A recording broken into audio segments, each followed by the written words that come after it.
వలసలపై Donald Trump యంత్రాంగం కఠిన చర్యలు తీసుకుంటున్న సమయంలో కూడా అమెరికాకు అక్రమ మార్గంలో వెళ్లే వారి సంఖ్య ఆగడం లేదు.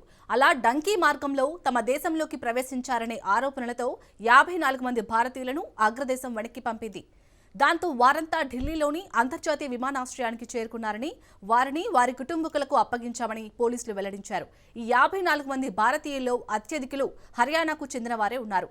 కర్నాల్, ఖైతాల్, అంబాలా, యమునానగర్, కురుక్షేత్ర, జింద్, సోనీపత్ నుంచి డంకీ రూట్లో అమెరికా వెళ్లినట్లు పోలీసులు తెలిపారు. అయితే ప్రస్తుతానికి వారిని పంపించిన ఏజెంట్లపై మాత్రం ఎలాంటి ఫిర్యాదు అందలేదు.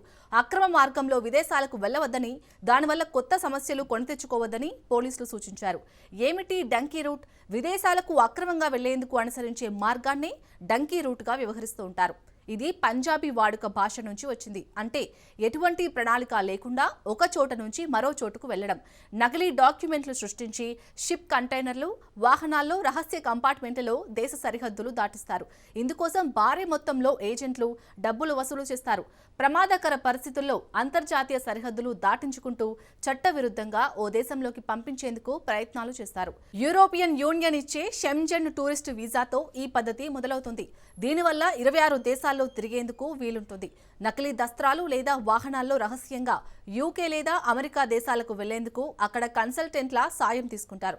ఏ దేశంలోకి అక్రమంగా ప్రవేశించాలన్నా ఈ తరహా పద్ధతిని ఉపయోగిస్తారు. కొందరు భారతీయులు మాత్రం కెనడా, అమెరికా, యూకేలకు అక్రమంగా వెళ్లేందుకు ఈ మార్గాన్ని ఎంచుకుంటున్నారు.